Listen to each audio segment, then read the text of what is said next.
ولكنها انتظر لان ما يسجل المنتخب الدنماركي.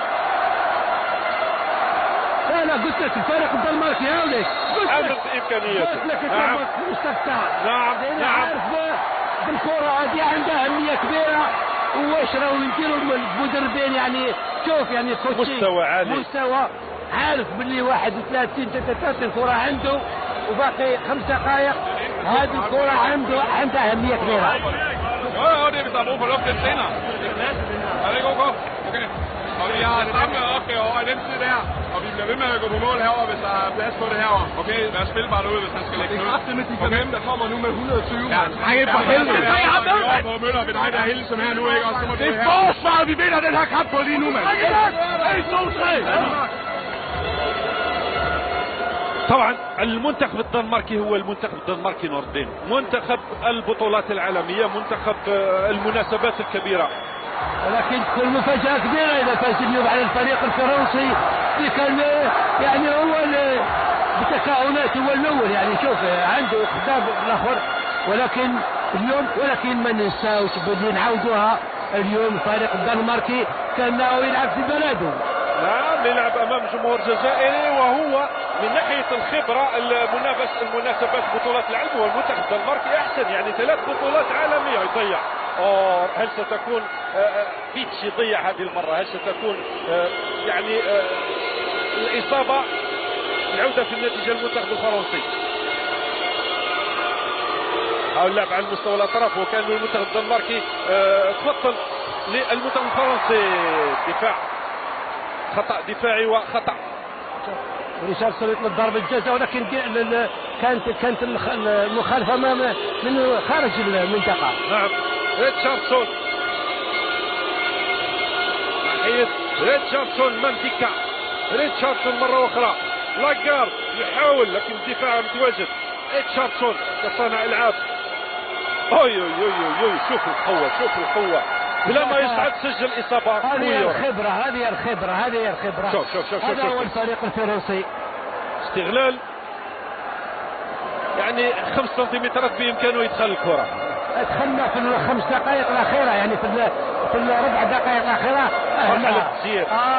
كل كرة عندها أهمية بالنسبة أي خطأ راح يخلص. أي خطأ تخلص عليه كاش.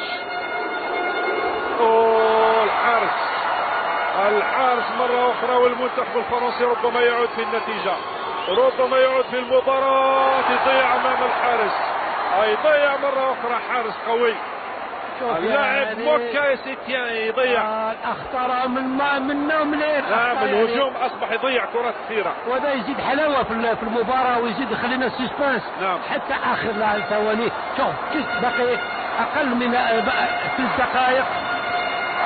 إذا سجل المنتخب الدنماركي في هذه الإصابة ربما تكون له حظوظ كبيرة. 80% راح يفوز باللقاء. يورغنسون مولر يضيع أمام الحارس. يضيع مولر مرة أخرى كانت أرضية. سرع مولر سرع. شوف الفريق الفرنسي حب يرجع في المباراة. شوف الفريق الفرنسي ريتشاردسون مانديكا. ريتشاردسون تعود له الكرة كصانع ألعاب. ديكا ريتشاردسون ناحية لاغارد. ترجع الكرة إلى المنتخب الدنماركي يصبح يلعب 5-1. لاغارد محاولة على مستوى الدائرة ويدخل اللاعب الفرنسي فيشمال باك يعدل النتيجة.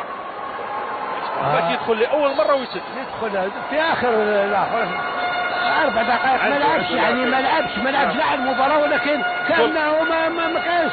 وكان فعال لما دخل كان فعال وسجل إصابة التعادل. هذه الكرة هذه ما لازمش يضيعوها الفريق الدنماركي. هذه الكرة هذه عندها أهمية. دقيقتين باقي دقيقتين. يورغنسون مولر لما يأتي من بعيد قوي مولر. بيتش يورغنسون مولر يصعد ويسجل الإصابة 34 قبل دقيقتين من نهاية اللقاء. ويرد عليه ريتشاردسون مرة أخرى بسرعة. شوف الكرة من الدفاع للهجوم بسرعة. كلش مدروس أنا شوف يعني عارفين بلي لازم يبقاو نفس الشيء ما يخلوهمش. نعم الانتقال من الدفاع للهجوم بكل سرعة المنتخب الفرنسي. بيتش كيف سيكون رد المنتخب الدنماركي.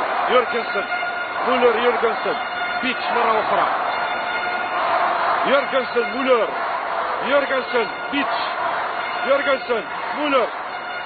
3 لاعبين تمر عليهم الكرة، لكن مولر ناحية الأطراف وحاول ويسجل. يصبر 35 قبل نهاية اللقاء بدقيقة. لو يضيع المنتخب الفرنسي هنا ربما تكون المباراة في صالح المنتخب الدنماركي. يتجاوز مع المنتخب الدنماركي في الدفاع، أصبح يدافع 5-1. ما يخلوهمش يمشيو الكرة كما يحبوا. لأول مرة المنتخب الفرنسي يجد صعوبة مثل هذه في دورة الجزائر هنا. لاغار،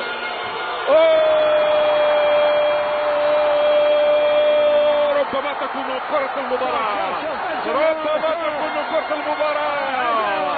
لو يسجل المنتخب الدنماركي خلاص، المنتخب الدنماركي لو يسجل راح يروح إلى المباراة النهائية.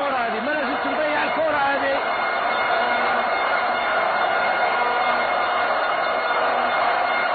ثلاثون ثانية ما زالت عن نهاية المباراة. يورغنسن ناحية من مولر إلى اللاعب السياسي لازم تقدم. لا مستوى الطائرة. فوز المنتخب الدنماركي، المنتخب الدنماركي في المباراة النهائية، المنتخب الدنماركي في المباراة النهائية قبل نهاية اللقاء ب6 ثواني. والإصابة نعم.